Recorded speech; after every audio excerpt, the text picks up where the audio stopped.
மன்னவா ஒரு கோயில் போய் இந்த மாளிகை எதற்காக? தேவியே என் ஜீவனே இந்த ஆலயம் உனக்காக.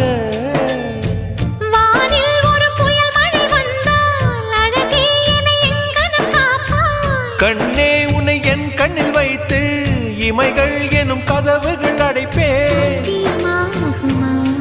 நான் சத்தியம் செய்யவா? தொடு தொடுவெனவே வானவில் என்னை தூரத்தில் அழைக்கின்ற நேரம். உவா உவா உவா உவா உவா உவா உவா உவா உவா உவா உவா உவா